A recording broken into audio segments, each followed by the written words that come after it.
আজকের দিনটা খুবই মন খারাপের দিন। ব্লগটা আজকে দশমী স্পেশাল ব্লগ, বিজয়া দশমী। আমি রেডি হয়ে মণ্ডপে যাচ্ছি, মাকে বরণ করতে হবে ভেবেই মনটা খারাপ হয়ে যাচ্ছে। আবার 1 বছরের অপেক্ষা।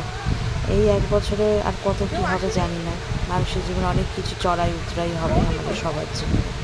জানি এই 1 বছরে মা বিভিন্ন রূপে আমাদের জীবনে আসেন। এরপরে লক্ষ্মী পুজো, তারপর কালী পুজো, তারপর জগদ্ধাত্রী পুজো। এইভাবে আস্তে আস্তে মা বিভিন্ন রূপে আমাদের জীবনে আসেন সারা বছর ধরে। কিন্তু দুর্গাপুজো তো দুর্গাপুজোই। আর দুর্গাপুজোর যে আনন্দ মহোৎসব আমাদের বাঙালিদের জীবনে, যার মাহাত্ম্য আলাদা। যাই হোক, কালের নিয়মে তো আমাদের বরণ করতে হবে, মাকে বিদায় জানাতে হবে, তার সব তোড়জোড় চলছে। আমি প্রথমেই আমার আগের ব্লগেও বলেছি যে এই পুজোটা সম্পূর্ণ আমাদের নিজেদের পুজোর মতোই। মানে শুধুমাত্র নিজের বাড়ির মধ্যে হয় না, আমাদের সবার বাড়ির সামনে একটি কমন স্পেসে হয়। কিন্তু এখানে সবাই আপনজন, সবাই চেনা, সবাই আমাদের প্রতিবেশী। এই সবার মোটামুটি এখনও অবধি মণ্ডপে সবাই এসে পৌঁছয়নি। আমি, মা এবং আমার আরও 2-1 বৌদি, কাকিমা, তারা তাড়াতাড়ি এসেছেন। সবাই আস্তে আস্তে আসবে। আমার ব্লগে তোমরা সেটা দেখতেই পাবে যে আমাদের এখানে বরণটা কত সুন্দরভাবে হয়, ভালোভাবে হয়।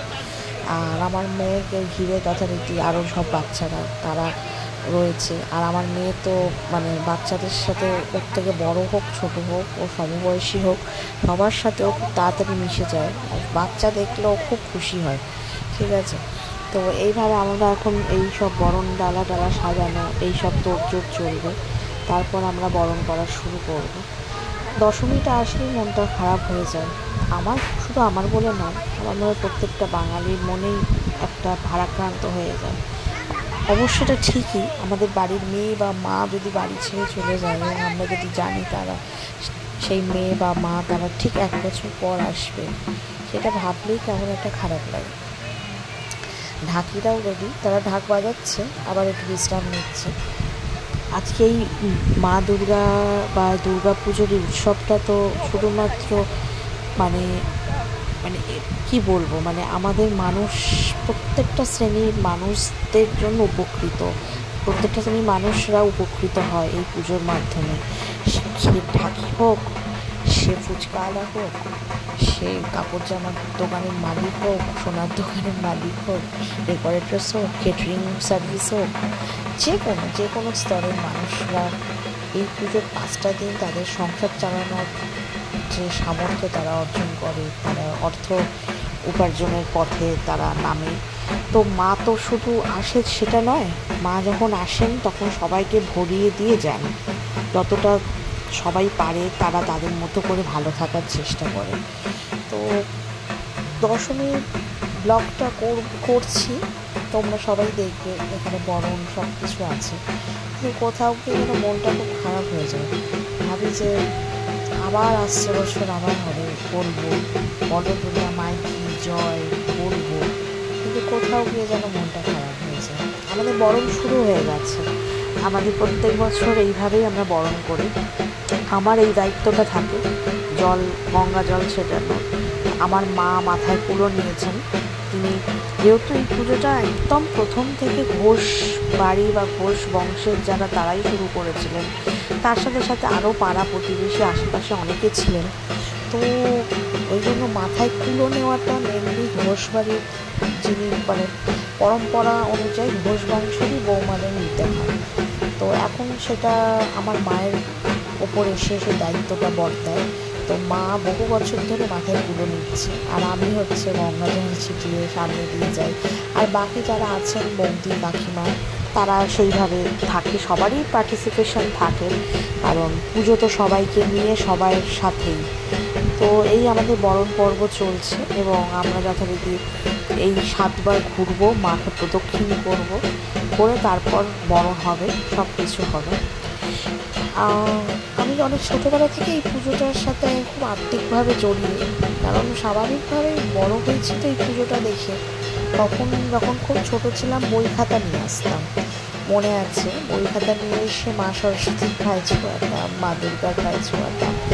আর ছোটোবেলার দশমীর ঠিক ওই লক্ষ্মী পুজোর পরপরই স্কুল খুলতো, সেই স্কুলের সময়টা মানে মনে হয় যে হ্যাঁ এবার তো পুজো শেষ, এবার হচ্ছে আবার স্কুল চালু হবে, আবার পড়াশোনা, আবার পরীক্ষা, ব্যাস এই 5 দিন 6 দিনের আনন্দ এগুলো সব শেষ হয়ে গেল। এখন মনে হয় যে এই 5টা দিন চলে গেল, আমার জীবনে যেন টেনশনগুলো আবার ফিরে আসবে। হ্যাঁ হয়তো পরীক্ষা নেই, মানে খাতা পেনে পরীক্ষা নেই, জীবনে হয়তো অন্য পরীক্ষা আছে যেটা মা সম্মুখীন হবে এবং মাই আবার সেই পরীক্ষাগুলো থেকে পাশ করাবেন, মাই সম্মুখীন করবেন, মাই পাশ করাবেন, কিন্তু 1 বছরের অপেক্ষা সব কিছু থাকবে। সেই জন্য মনটা খারাপ হয়ে যায় যে এই 4-5টা দিন যেন সব দুঃখ কষ্ট ভুলেছিলাম। জানি দুঃখ কষ্টগুলো আছে, কিন্তু সেইগুলোকে জেনে শুনে একটু সাইড করে রেখেছিলাম, আবার সেগুলো জীবনে ফিরে আসবে সব মানুষের ক্ষেত্রেই, কিন্তু জীবন তো চলবেই।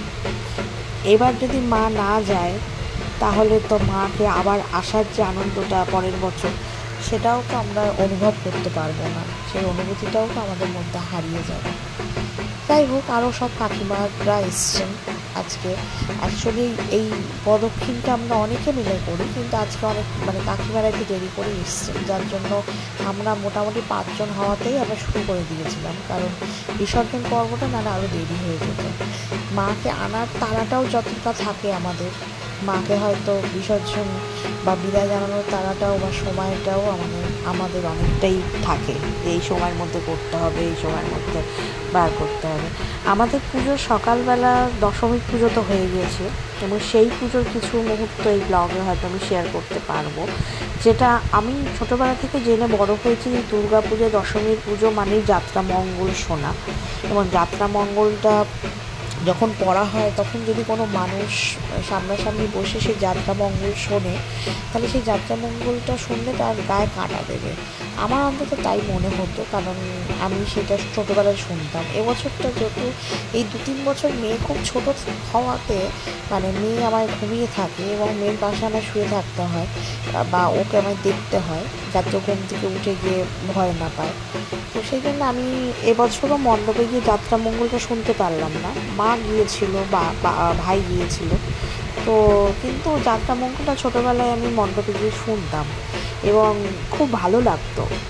ভীষণ সুন্দরভাবে আমাদের যিনি আগে ঠাকুরমশাই ছিলেন, তিনি এমনভাবে সুন্দরভাবে পাঠ করতেন যেন চোখটা বন্ধ করলে মনে হতো বীরেন্দ্রকৃষ্ণ ভদ্রের সেই মহিষাসুর মর্দিনী শুনছি।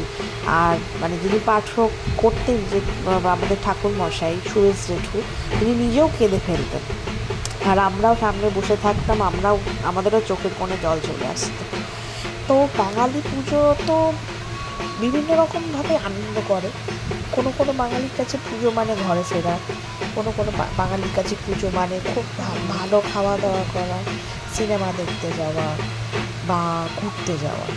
অনেক বাঙালির কাছে আছে যে পুজোর ছুটিটা ছাড়া তারা সারা বছর ঘুরতে যাওয়ার মতো সেরকম ছুটি পায় না, তাই জন্য তারা সঙ্গে সঙ্গে ঘুরতে যাওয়ার প্ল্যান করে নেয়। আবার কোনো বাঙালির কাছে পুজো মানে পেট পুজোও আছে, তার সাথে সাথে বাড়িতে পুজো, বন্ধু বান্ধবের সাথে আড্ডা, গুরুজনদের সাথে বা পরিবারে অনেক সদস্য আছে যাদের সাথে সারা বছর দেখা করা সম্ভব হয় না, তাদের সাথে দেখা হওয়া, আড্ডা মারা, এক জায়গায় হওয়া। পুজোর অর্থ এক একজনের কাছে এক এক রকম। আমার কাছে কিন্তু পুজো মানে এই যে মাকে আমি বরণ করছি, অষ্টমীর অঞ্জলি দিচ্ছি, আর আমার মেয়ে এখন বড় হচ্ছে, ওর সামনে যে আমি কালচারটাকে তুলে ধরতে পারছি, আমার কাছে এটাই অনেক বড় ব্যাপার। কারণ যত জেনারেশন এগোচ্ছে, অনেকের জীবন থেকে হয়তো এই ভ্যালুস এথিক্সগুলো আস্তে আস্তে হারিয়ে যাচ্ছে, কিন্তু আমি চাই আমার সন্তানের মধ্যে এটা ক্যারি ফরওয়ার্ড হোক, যে বাঙালিদের জীবনে পুজোর মাহাত্ম্যটা কতটা, দুর্গা পুজো, এবং একটু স্পিরিচুয়ালিটিটা সবার মধ্যে কম বেশি থাকা উচিত, এটা আমার মনে হয়। তো সবাইকে শুভ বিজয়া, অনেক দ্বিতীয় শুভেচ্ছা থাকলো আমার এই ব্লগের মাধ্যমে। আসছে বছর আবার হবে, সেটা আমিও জানি, তোমরাও জানো যারা আমার ব্লগ দেখছো। পুরাণের গল্প দেখতে থাকো ফেসবুকে, ইউটিউবে, ভালো লাগলে সাবস্ক্রাইব করো। মনটা সত্যি আছে খুব, মানে আমি ভয়েস ওভার দিতেই তো মনটা খারাপ হয়ে গেল। আরও আরেকটা জায়গায় মানে ভেবে খারাপ লাগছিল যে যখন মণ্ডপটা ভাসানোর পর আমি দেখছিলাম মণ্ডপটা ফাঁকায়, সেখানে একটা প্রদীপ জ্বলছে। সেটাও আমি তোমাদের এই ভিডিও ব্লগে দেখতে পাবে। সেইটা দেখে যেন বুকের ভেতরটা কেমনভাবে একটু যেন চিলচিল করলো। যার কয়েক মিনিট বা 1 ঘন্টা আগেও মা আলো পড়েছিল মণ্ডপে, আর সেই জায়গাটা এখন শুধু একটা প্রদীপ জ্বলছে। এটাই হয়তো আমাদের প্রত্যেকের জীবনের নিয়ম, যে আমাদের জীবনে মা মূর্তি বা প্রতিমা হিসেবে আসুক, বা আমাদের জীবনে যে পাশাপাশি মানুষগুলো সবাই থাকে তারা থাকছে, আবার একটা সময় সেই জায়গাটা হয়তো খালি হবে, আবার অন্য কেউ এসে সেই জায়গাটা ভরিয়ে দেবে। ওটাই, এটা চলতে থাকে, এটা আমাদের লাইফের সাইকেল। সবাই ভালো থেকো, ভালোভাবে বিজয় দশমী পুজো কাটিয়েছো, আরও আগামী যে দিনগুলো আছে সেগুলো সবাই সুস্থভাবে থাকো। সবাইকে বিজয়ের অনেক ভিডিও শুভেচ্ছা।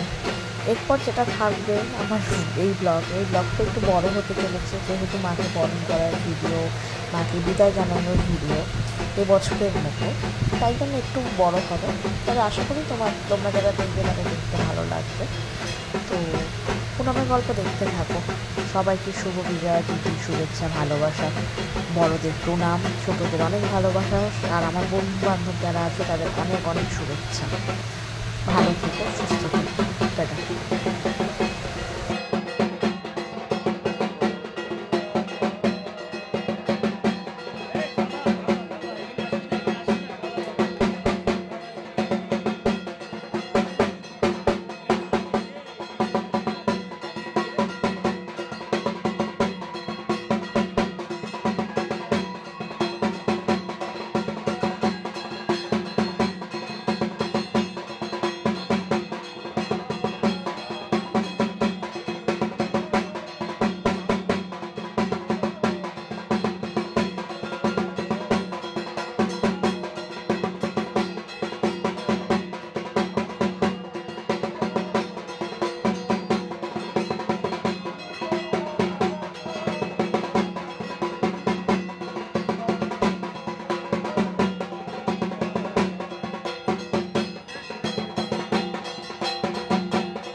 বরণের শেষে আমাদের সব মেয়েদের সব সিঁদুর খেলা, এটা হচ্ছে আমাদের দুর্গাপুজোর দশমীর একটা শেষ অধ্যায় থাকে।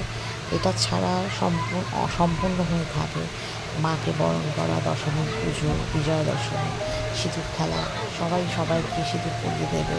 এই স্ত্রী মানুষ যারা আছেন, এই কালচারটা আমাদের বাঙালিদের মধ্যে দেখা যায়, এবং যেটা সেই সময়ের জন্য মনে হয় যে সত্যি কেউ কাউকে চিনুক না চিনুক, নাম জানুক না জানুক, সবাই সবার দিকে, সব মহিলারা, সধবা মহিলারা সবার দিকে এগিয়ে আসে তার সিঁদুরটা পোড়াতে বা সিঁদুরটাকে লাল করে রাঙিয়ে দিতে।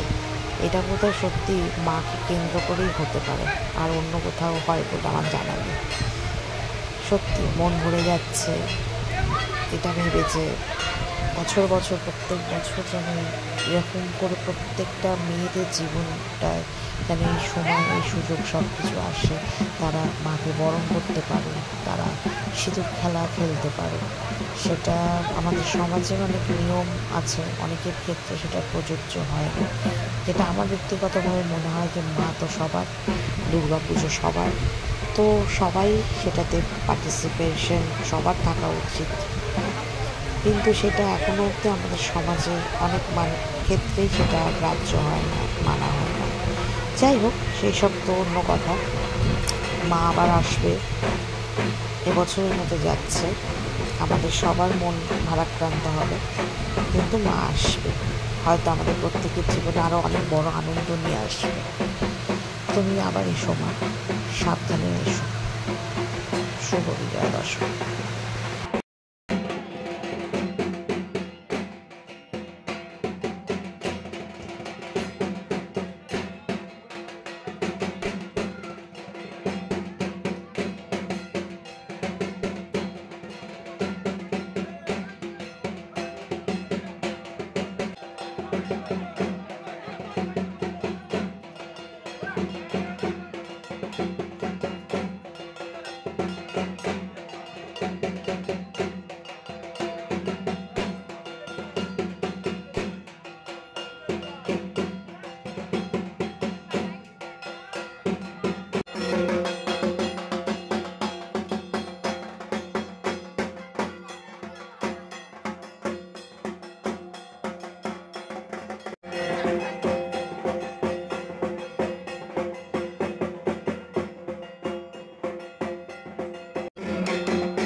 তুই পড়ে যেতে পারিস, ওরা পড়বে না। হাফ প্যান্ট পরা আছে তাহলে তুই নামছিস কেন বল বাইরে সঙ্গে দিয়ে শার্ট ঢুকে গেল হাত সাবধান হাত সাবধান হাত সাবধান